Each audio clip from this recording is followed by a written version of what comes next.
देखिए, एक बात हम कह रहे हैं कि हम लोग तो प्रारंभ से कह रहे हैं कि देखिए, शराबबंदी का कानून लागू किया गया, इसके लिए पूरा का पूरा प्रयास किया जा रहा है। प्रशांत किशोर ने कहा है कि अगर जनसुराज की जब व्यवस्था बनेगी 1 घंटा के अंदर फर्जी शराबबंदी के कानून को हटा दिया जाए। शराब एक ऐसा साथी है जो आपको सुख हो या दुख हो सब में साथ निभाता है। दारू नहीं रे बाबा, दवाई है।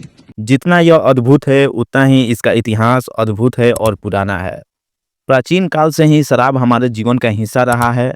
प्राचीन काल से हमें सोमरस, सूरा और मदिरा जैसे पेय पदार्थों का चर्चा मिलता है, जिसमें सोमरस देवताओं द्वारा ग्रहण किया जाता था, सूरा जिसे असुरों द्वारा ग्रहण किया जाता था, मदिरा जिसे आम जनमानस द्वारा ग्रहण किया जाता है।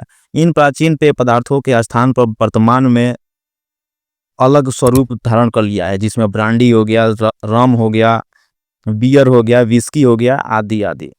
लेकिन अगर बात करें तो भारतीय इतिहास में कई ऐसे शासक रहे हैं जिन्होंने शराब पर पाबंदी लगाया है, जिसमें सम्राट अशोक तथा अकबर पर शराबबंदी लगाने का ये जिक्र मिलता है। उसके आगे औरंगजेब द्वारा भी शराब पर पूर्ण प्रतिबंध लगाया गया था।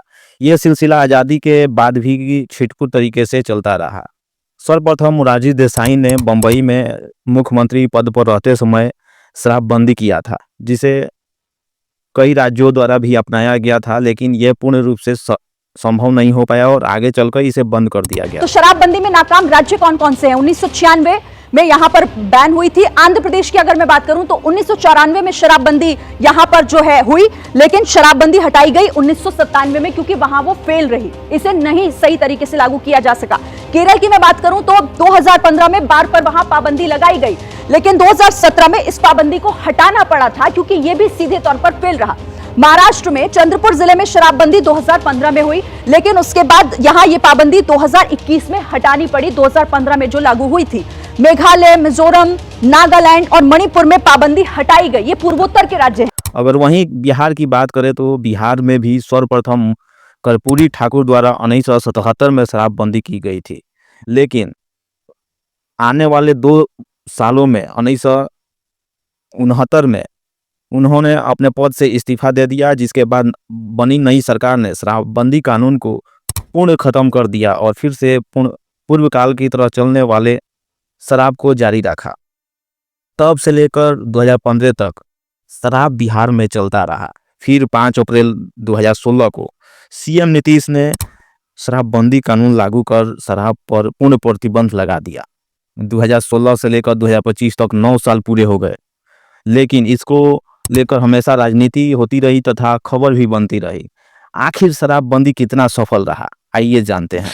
देखिए, प्रोहिबिशन से जब सबसे बड़ा फायदा ये होता है ना कि लोग शराब पीकर जो बदतमीजी करते थे अब नहीं कर पाते हैं। पहले जब बिहार में शराब लीगल था ना, तो कोचिंग में लड़कियां बैठी रहती थी, उसमें कोई शराब पी के गिर जाता था, आप उसे कुछ मतलब लीगल राइट उसका, आप उसे बस साइड हटा सकते थे। आज नहीं पी सकता है। डोमेस्टिक वायलेंस में कितनी कमी आई है, रोड एक्सीडेंट्स में कितनी कमी आई है। तो एक और जब अगर हम ये देख रहे हैं कि नहीं खुले में बिक रहा है, तो खुले में इसलिए बिक रहा है कि समाज आवाज नहीं उठा रहा है। अब यहाँ सरकार और पुलिस से ज्यादा फेल्योर समाज है। ये बात सही है कि पहले शराब पीने वाले की संख्या में कमी आई है, जो घरेलू हिंसा, अपराध आदि गतिविधियों पर रोक लगाया है। वहीं शराब से संबंधित होने वाले रोगों में भी कमी आई है, लेकिन इसके बावजूद भी एक दूसरा भी पहलू भी है। आए दिन अवैध शराब की बरामदगी यह साबित करता है कि शराबबंदी असफल रहा है। शराब तस्करी ने शराब माफियाओं का जन्म दिया है, जो पड़ोसी राज्यों से शराब आयात करते हैं, 2-3 गुना मूल्यों पर शराब की होम डिलीवरी तक करवाते हैं। इसके अतिरिक्त शराब न मिलने पर एक नए प्रकार की सूखा नशा का प्रचलन तेजी से बढ़ा है। ये दिखाइए किस प्रकार से सोल्यूशन पी रहा है। ये बच्चे जो हैं बिहार के भविष्य हैं, लेकिन देखिए किस जिसे बिहार की तुलना उड़ता पंजाब अर्थात पंजाब राज्य से होने लगा है। यहाँ पर सुलेशन, गांजा, हीरोइन तथा ड्रग्स के अन्य प्रकार यहाँ पर तेजी से प्रसारित हुए हैं। अब ये सवाल उठता है कि आखिर ये सब होते रहा है तो ये कहानी से छुपा नहीं है। अभी सभी लोग इससे प्रेरित हैं कि शराब का क्या हाल है बिहार में। यहाँ पर सरकार असफल प्रतीत हो रही है। आए आप क्या सोचते हैं, क्या शराब पर लगा प्रतिबंध हटा देना चाहिए अथवा नहीं? कमेंट बॉक्स में जरूर बताएं।